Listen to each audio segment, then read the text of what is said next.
আসসালামু আলাইকুম গাইস, কেমন আছো তোমরা? আশা করি ভালো আছো। তো গাড়িতে উঠেই ভিডিও শুরু করলাম। গ্র্যাব আমাকে নামিয়ে দিয়ে গেল। আজকে চলে যাচ্ছি কেএলসিসিতে। প্রথমে চলে আসলাম ফেরিঘাটে। সবাই দেখি আমাদের বাংলাদেশি ভাইয়েরা সবাই বাসে গেলে যায়।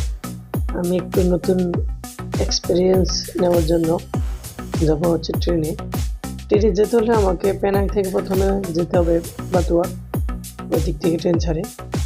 এখন ভোর রাতে তো সম্ভব না ব্রিজ পার হয়ে দিকে যাওয়া, ট্রেন মিস হয়ে যাওয়ার সম্ভাবনা। তাই আজকে ফেরিতে ট্রাই করলাম। ফেরি সকাল ভোর 6টা বাজে ছাড়ে, তাই ভোর 6টা বাজে চলে আসলাম। ফেরিতে টিকিট কাটলাম এবং ফেরিতে উঠে গেলাম। প্রচুর বৃষ্টি হচ্ছে, তাই ভিডিওটা ভালো করে করতে পারিনি। ফেরি আমাদের জন্য অপেক্ষা করছে।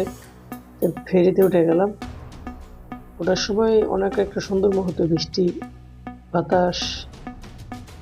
তো ফেরিতে উঠে দেখলাম সবাই বসে আছে, যার যার মতো সবাই বসে আছে। ফেরি থেকে পেনাং শহরটা দেখতে অনেক সুন্দরই লাগে।